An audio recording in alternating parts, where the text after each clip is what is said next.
விஸ்வடாக் channel நண்பர்கள் அனைவருக்கும் வணக்கம். இன்று ஒரு திருக்குறள் நிகழ்ச்சியில் நண்பர்களை சந்திப்பதில் மிக்க மகிழ்ச்சி. நண்பர்களே, இன்றைய திருக்குறள் என்னவென்றால் ஒழுக்கமுடைமை அதிகாரத்தில் 132வது குறள். குறள் என்னவென்றால், பரிந்தோம்பி காக்க ஒழுக்கம் தெரிந்தோம்பி தேரினும் அக்தே துணை. இதுதான் குறள் நண்பர்களே. குறள் இன்னொரு முறை நண்பர்களே, பரிந்தோம்பி காக்க ஒழுக்கம் தெரிந்தோம்பி தேரினும் அக்தே துணை. இதுதான் குறள். இதனுடைய அர்த்தம் என்னவென்றால், வாழ்க்கையில் கஷ்டப்பட்டு தன்னை வருத்தி ஒழுக்கத்தை பின்பற்றி நடந்தால் எந்தவித பிரச்சனையும் வராது என்று தெரிந்து ஒழுக்கத்தை கடைபிடித்து எவர் வாழ்க்கையில் தேறுகின்றாரோ அவருக்கு அந்த ஒழுக்கமே துணையாகும். இதுதான் இதனுடைய அர்த்தம் நண்பர்களே. குறள் ஒரு வரியாக பார்ப்போம். அதாவது, பரிந்தோம்பி காக்க ஒழுக்கம். பரிந்தோம்பி என்றால் கடினப்பட்டு தன்னை வருத்தி பின்பற்றுவது.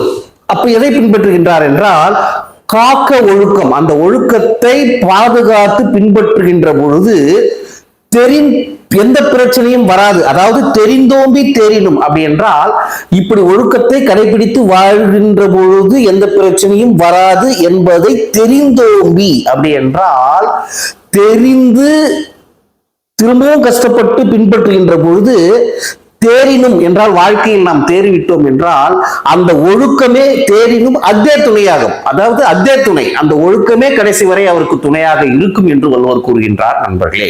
நிறைய இடத்துல நம்ம பார்ப்போம், நிறைய ஸ்போர்ட்ஸ்மேன் இருப்பான். அதாவது நம்பர் 1 ஸ்போர்ட்ஸ்மேன், பட் டிசிப்ளின் இருக்கு. ஒரு ஸ்போர்ட்ஸ்மேனுக்கு இம்பார்ட்டன்ட் ரொம்ப இம்பார்ட்டன்ட் என்னன்னா, அவன் எந்த அளவுக்கு திறமைசாலியோ அந்த அளவுக்கு அவனுக்கு ஒழுக்கம் இருக்கும். அப்பதான் அந்த ஸ்போர்ட்ஸ்மேனோட தன்னுடைய அனைத்து திறமைகளும் வெளிப்படும். ஒரு ஸ்போர்ட்ஸ்மேனுக்கு தான் இம்பார்ட்டன்டா டிசிப்ளின். டிசிப்ளின் இல்ல, ஒரு கோச்சை மதிக்கக்கூடிய தன்மை கூட அவனுக்கு ஒரு ஸ்போர்ட்ஸ்மேன் இல்லைன்னா என்னைக்குமே அவன் முன்னுக்கு வர முடியாது. அந்த கோச் அவனுக்கு தனக்கு தெரிந்த அனைத்தையும் கற்றுக் கொடுக்க மாட்டாரு. அவர் மேல ஒரு வெறுப்பு சலிப்பு ஏற்பட்டுவிடும். இதுதான் வாழ்க்கையில்.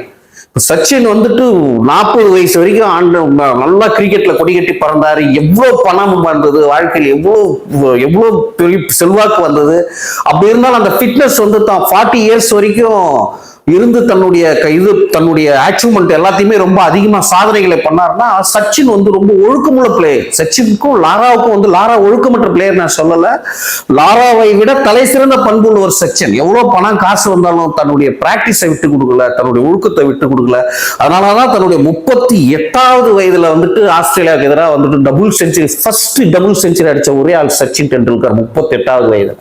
சோ என்றுமே ஒழுக்கம் என்பதை கடைபிடிக்கும் பொழுது அந்த ஒழுக்கம் வாழ்நாளில் நமக்கு எப்பொழுதுமே துணையாக இருக்கும் என்று கூறி நாளை மீண்டும் மற்றொரு திருக்குறள் நிகழ்ச்சியில் உங்களை சந்திக்கிறேன். நன்றி, வணக்கம் நண்பர்களே.